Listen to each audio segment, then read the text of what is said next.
আসসালামু আলাইকুম ওয়া রাহমাতুল্লাহ।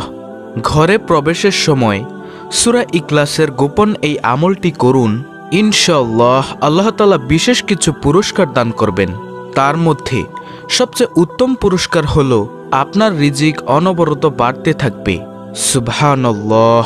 আপনার ঘর থেকে চিরদিনের জন্য দারিদ্রতা একেবারে দূর হয়ে যাবে।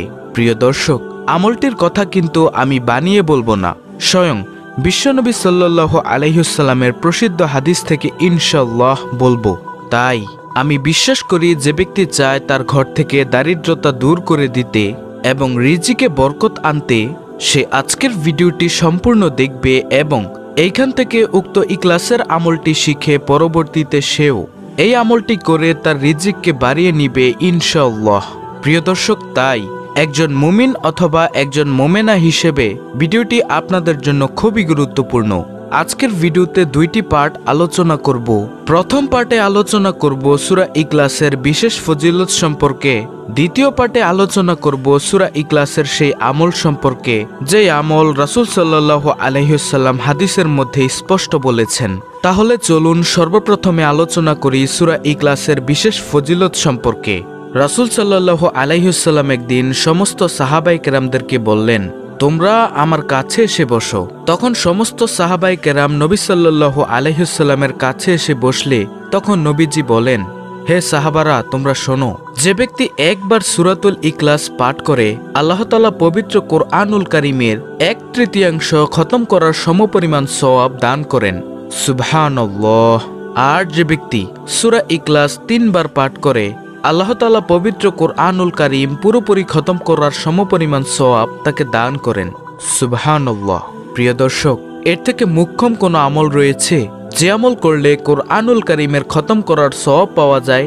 শুধুমাত্র সূরাতুল ইখলাস 3 বার পাঠ করলেই পবিত্র কোরআনুল কারীম একবার খতম করার সমপরিমাণ সওয়াব পাওয়া যায়। সুবহানাল্লাহ। রাসূল সাল্লাল্লাহু আলাইহি ওয়াসাল্লাম বলেন, যে ব্যক্তি সূরা ইখলাসকে মন থেকে ভালোবাসে আল্লাহ তাআলাও তাকে ভালোবাসে এবং এই ভালোবাসা তাকে জান্নাত পর্যন্ত পৌঁছে দিবে। প্রিয় দর্শক, যুদ্ধের ময়দানে এক সাহাবী সব সময় সূরাতুল ইখলাস দিয়ে নামাজ পড়াতেন, অর্থাৎ দ্বিতীয় রাকাতে সূরা ইখলাস দিয়ে সব সময় নামাজ পড়াতেন। এটা অন্যান্য সাহাবায়ে কেরামদের কাছে শুনতে একটু খারাপ লাগলো। তখন সেই সাহাবায়ে কেরাম নবী সাল্লাল্লাহু আলাইহি ওয়াসাল্লামের কাছে এসে বলল, ইয়া রাসূলুল্লাহ সাল্লাল্লাহু আলাইহি ওয়াসাল্লাম, আপনার অমুক সাহাবী আমাদেরকে নিয়ে সব সময় সূরাতুল ইখলাস দিয়ে নামাজ পড়ায়, আপনি একটু বলুন না সে যেন অন্য সূরা দিয়েও নামাজ পড়ায়। তখন রাসূল সাল্লাল্লাহু আলাইহি ওয়াসাল্লাম সেই সাহাবীকে ডাকলেন।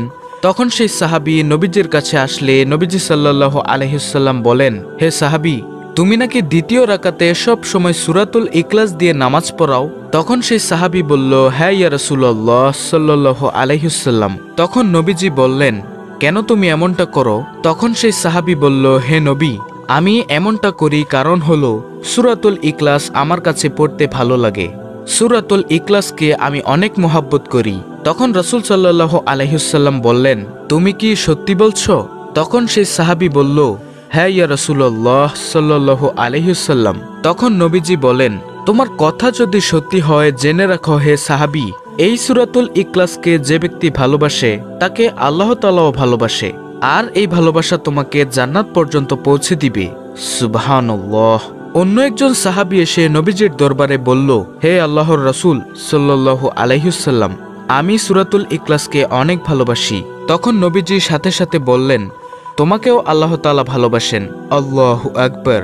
তো প্রিয় দর্শক, সর্বোপরি এই হাদিসের ব্যাখ্যা হলো, যে ব্যক্তি সূরা ইখলাসকে মনে প্রাণে ভালোবাসে আল্লাহ তাআলাও তাকে ভালোবাসে। আর আল্লাহ তাআলা যদি কোনো ব্যক্তিকে ভালোবাসেন, আল্লাহ তাআলা জিব্রাইল আলাইহিস সালামকে বলেন, হে জিব্রাইল, শোনো, জমিনের অমুক বান্দাকে তুমি দেখেছো? তাকে আমি খুবই ভালোবাসি, তুমিও তাকে ভালোবাসো। তখন জিব্রাইল আলাইহিস সালাম তাকে ভালোবাসতে শুরু করে। জিব্রাইল আলাইহিস সালাম ভালোবাসার কথা সমস্ত আকাশের ফেরেশতাদের মাঝে ছড়িয়ে দেন। তখন সেই ফেরেশতারাও তাকে ভালোবাসে এবং সেই ভালোবাসার তাসির জমিনের মধ্যে পড়ে যায়। আর তখন সমস্ত গাছগাছালি, পশু পাখি, সমস্ত নেককার আল্লাহওয়ালারা তার জন্য দোয়া করে। আল্লাহু আকবার। এবং সমস্ত ফেরেশতাগণ তার জন্য মাগফিরাতের দোয়া করে। সুবহানাল্লাহ। প্রিয় দর্শক, সূরাতুল ইখলাসের এতটাই মহত্ব, এতটাই ফজিলত, যে ব্যক্তি অজুর সাথে সূরাতুল ইখলাস 200 বার পাঠ করবে, আল্লাহ তাআলা তাকে বিশেষ কয়েকটি পুরস্কার দান করবেন। তার মধ্যে হলো তাকে 2000 রাকাত নফল সালাত আদায় করার সওয়াব দিবেন, সুবহানাল্লাহ, এবং জান্নাতের মধ্যে 20টি মহল দান করবেন। প্রত্যেক মহলে 70,000 দরজা হবে। আল্লাহু আকবার। আল্লাহ তাআলা তার রিজিকের ব্যবস্থা করে দিবেন এবং রিজিকের জন্য 300 দরজা খুলে দিবেন। আল্লাহু আকবার। আল্লাহর রহমতের 300 দরজা তার জন্য খুলে দিবেন এবং সে ব্যক্তি যখন মারা যাবে, আল্লাহ তাআলার লক্ষ ফেরেশতা তার জানাজায় অংশগ্রহণ করবে। কোন আমলটি করলে প্রিয় দর্শক? যখন সূরাতুল ইখলাস অজুর পর 200 বার পাঠ করবেন ইনশাআল্লাহ। তাই প্রিয় দর্শক, আসুন আমরা সূরাতুল ইখলাসকে ভালোবাসি, কারণ যে ব্যক্তি সূরাতুল ইখলাসকে ভালোবাসে তাকে স্বয়ং আরশের মালিক মহান রব্বুল আলামিন ভালোবাসে। যাকে আল্লাহ তাআলা ভালোবাসে তাকে জিব্রাইল আলাইহিসসালাম ভালোবাসে। যাকে জিব্রাইল আলাইহিসসালাম ভালোবাসেন তাকে সমস্ত ফেরেশতারা ভালোবাসে। যাকে সমস্ত ফেরেশতারা ভালোবাসে তাকে দুনিয়ার সমস্ত প্রাণীগুলি ভালোবাসে। আল্লাহু আকবার। আর আল্লাহ তাআলা যার উপর খুশি, মুহাম্মদুর রাসূলুল্লাহ সাল্লাল্লাহু আলাইহি ওয়াসাল্লামও তার উপর খুশি। এবং নবীজি যদি খুশি থাকে, হাসরের ময়দানে নবীজি সাল্লাল্লাহু আলাইহি ওয়াসাল্লাম নিজ হাতে ধরে শাফাআত করে হাউজে কাউসারের পানি পান করিয়ে তাকে জান্নাতে নিয়ে যাবেন। সুবহানাল্লাহ, আল্লাহু আকবার। তো প্রিয় দর্শক, চলুন আমরা সূরাতুল ইখলাসের সেই গোপন আমলটি শিখে আসি, যে আমলটি করলে আপনার রিজিক অনবরত বাড়তে থাকবে এবং ঘর থেকে চিরদিনের জন্য দারিদ্রতা দূর হয়ে যাবে। রাসূল সাল্লাল্লাহু আলাইহি ওয়াসাল্লামের দরবারে একজন লোক এসে বলল, অথবা একজন সাহাবী এসে বলল, হে আল্লাহর রাসূল সাল্লাল্লাহু আলাইহি ওয়াসাল্লাম, আমি অনেক ঋণী, আমার অনেক ঋণ, আমার ঘর থেকে দারিদ্রতা দূর হচ্ছে না, আপনি একটু কিছু করুন না।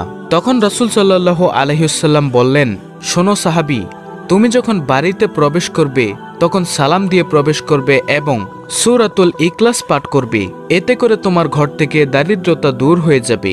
তখন সেই সাহাবী নবী সাল্লাল্লাহু আলাইহি ওয়াসাল্লামের কথা মতো উক্ত আমলটি কিছুদিন করল। উক্ত আমলটি কিছুদিন করার পর দেখা গেল যে তার ঘর থেকে চিরদিনের জন্য দারিদ্রতা দূর হয়ে গেল। সুবহানাল্লাহ। প্রিয় দর্শক, তাই নবী সাল্লাল্লাহু আলাইহি ওয়াসাল্লামকে যদি অনুকরণ করতে চান, যদি হাদিসি মোতাবেক আমল করতে চান, তাহলে অবশ্যই উক্ত সূরাতুল ইখলাসের এই আমলটি করবেন। ইনশাআল্লাহ চিরদিনের জন্য ঘর থেকে দারিদ্রতা দূর হয়ে যাবে। এছাড়া প্রতি রাতে ঘুমানোর পূর্বে সূরাতুল ওয়াকিয়া পাঠ করবেন। আল্লাহ তাআলা এমন এমন জায়গা থেকে আপনার জন্য রিজিকের ব্যবস্থা করবেন, আপনি নিজেই অবাক হয়ে যাবেন। প্রিয় দর্শক, তাই সর্বোপরি সবচেয়ে ভালো কথা হলো, যে ব্যক্তি সূরাতুল ইখলাসকে ভালোবাসে আল্লাহ তাআলাও তাকে ভালোবাসে। যে ব্যক্তি সূরাতুল ইখলাস পড়ে বাড়িতে প্রবেশ করে ও সালাম দিয়ে বাড়িতে প্রবেশ করে, আল্লাহ তাআলা তার ঘর থেকে রিজিকের পেরেশানি দূর করে দেন। সুবহানাল্লাহ। তাই প্রিয় দর্শক, আসুন আমরা সূরাতুল ইখলাসকে ভালোবাসি। যদি সূরাতুল ইখলাসকে ভালোবাসতে পারি, আরশের মালিক, এই পৃথিবীর মালিক, সমস্ত মহাজগতের মালিক মহান রব্বুল আলামিন আমাদেরকে ভালোবাসবেন। তাই প্রিয় দর্শক, সব সময় সূরাতুল ইখলাস বেশি বেশি পাঠ করার জন্য চেষ্টা করব।